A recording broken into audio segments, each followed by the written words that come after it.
Shalom God Lovers. Percaya bahwa di dalam segala hal, janji Tuhan tidak pernah berubah bagi setiap kita. Hari ini mari imani bahwa janji Tuhan kita akan terima hari ini.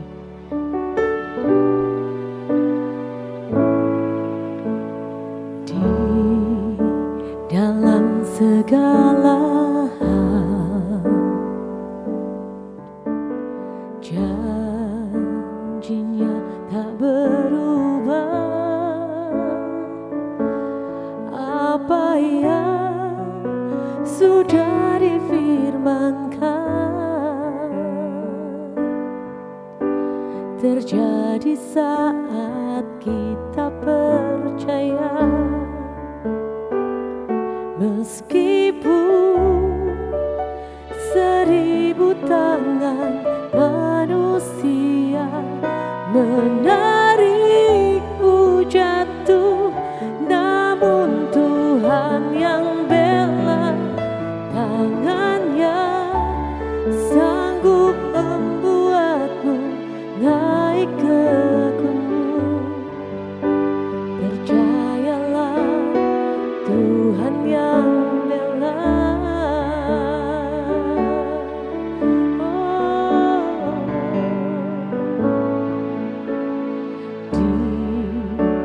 Dalam segala hal, janjinya tak berubah. Apa yang sudah difirmankan terjadi saat kita percaya. Meskipun 1000 tangan manusia menarikmu jatuh, namun Tuhan yang bela, tangannya sanggup membuatmu naik ke gunung. Percayalah, Tuhan yang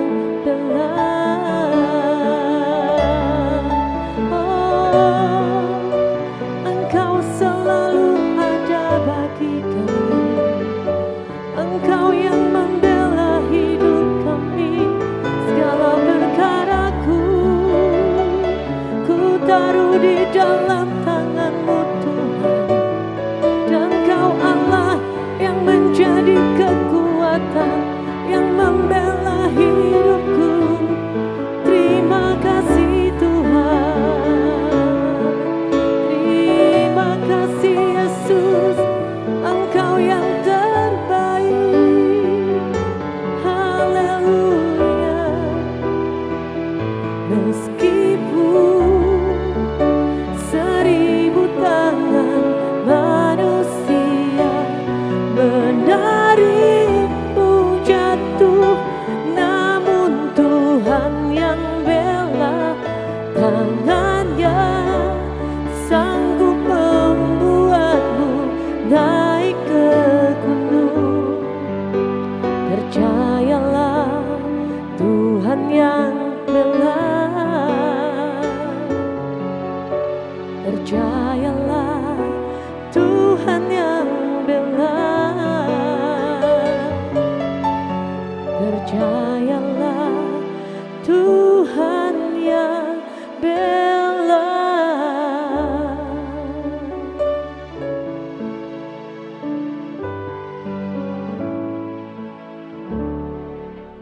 Shalom God Lovers, bertemu kembali dalam program Word from Heaven. Kita baca renungan dari Injil Lukas pasal 15 mengenai permintaan maaf. Di sini tertulis bahwa Tuhan Yesus berkata, ada seorang mempunyai 2 anak laki-laki.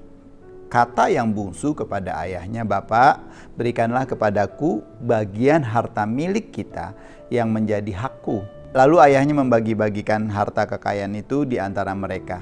Beberapa hari kemudian anak bungsu itu menjual seluruh bagiannya itu lalu pergi ke negeri yang jauh. Di sana ia memboroskan harta miliknya itu dengan hidup berpoya-poya. Setelah dihabiskan semuanya, timbullah bencana kelaparan di dalam negeri itu dan ia pun mulai melarat. Lalu ia pergi bekerja pada seorang majikan di negeri itu. Orang itu menyuruhnya ke ladang untuk menjaga babinya. Lalu ia ingin mengisi perutnya dengan ampas yang menjadi makanan babi itu, tetapi tidak seorang pun yang memberikan kepadanya. Lalu ia menyadari keadaannya. Katanya, betapa banyak orang upahan bapakku yang berlimpah-limpah makanannya. Tetapi aku di sini mati kelaparan. Aku akan bangkit dan pergi kepada bapakku dan berkata kepadanya, Bapa, aku telah berdosa terhadap surga dan terhadap Bapa. Aku tidak layak lagi disebutkan anak Bapa. Jadikanlah aku sebagai salah seorang upahan Bapa. Maka bangkitlah ia dan pergi kepada bapaknya. Ketika ia masih jauh, ayahnya telah melihatnya. Lalu tergeraklah hatinya oleh belas kasihan. Ayahnya itu berlari mendapatkan dia lalu merangkul dan mencium dia. Kata anak itu kepadanya, Bapak, aku telah berdosa terhadap surga dan terhadap Bapa. Aku tidak layak lagi disebut anak Bapa. Tetapi ayah itu berkata kepada hamba-hambanya, lekaslah, bawa kemari jubah yang terbaik. Pakaikanlah itu kepadanya dan kenakanlah cincin di jarinya dan sepatu pada kakinya. Dan ambillah anak lembu yang tambun, sembelihlah dia dan marilah kita makan dan bersuka cita. Sebab anakku ini telah mati dan menjadi hidup kembali. Ia telah hilang dan didapat kembali. Maka mulailah mereka bersuka cita. Bapak Ibu Saudara yang dikasihi Tuhan, dari beberapa waktu yang lalu kita pernah dihebohkan dengan kasus penganiayaan pemuda dan remaja yang menganiaya sesamanya. Kebetulan pelaku anak dari salah satu pejabat di Ditjen Pajak. Akibat perbuatan sang anak, di mana korban masih remaja juga yang harus dirawat di rumah sakit, masuk ke ICU berhari-hari, berminggu-minggu, bahkan menghabiskan dana untuk biaya pengobatan katanya ratusan bahkan sampai miliaran. Akhirnya media online maupun media-media cetak membongkar kelakuan keluarganya yang ternyata hidup mereka sangat hedonis. Sehingga sang ayah harus minta maaf dan dipecat dari jabatannya. Sekarang masih dalam persidangan. God lovers, Bapak Ibu yang dikasihi Tuhan Yesus, permintaan maaf yang sungguh-sungguh dapat menjadi langkah pertama menuju pengampunan. Permintaan maaf yang berhasil dapat melarutkan amarah, rasa malu, menunjukkan rasa hormat, membangun rasa percaya, dan membantu mencegah kesalahpahaman yang lebih lanjut. Ketika kita meminta maaf dengan tulus, akan membuat orang jauh lebih mudah mengampuni. Permintaan maaf sejati tergantung pada 3 hal sebenarnya. Pertama-tama adalah penyesalan. Kenapa penyesalan ini adalah tidak akan mengulangi dan melakukan kesalahan yang sama kembali. Yang kedua, permintaan maaf sejati itu tergantung pada tanggung jawab.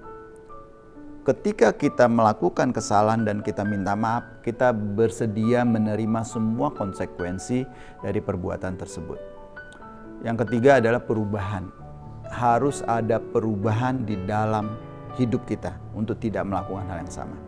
Dalam perumpamaan Tuhan Yesus tentang anak yang hilang bacaan kita tadi, dapat kita lihat bahwa si bungsu yang keras kepala pulang ke rumah setelah menghabiskan harta warisan bagian yang dimintanya. Menghampiri bapaknya dengan kerendahan hati dan perasaan bersalah dan berkata, Bapa, aku telah berdosa terhadap surga dan terhadap Bapa. Aku tidak layak disebut anak Bapa lagi.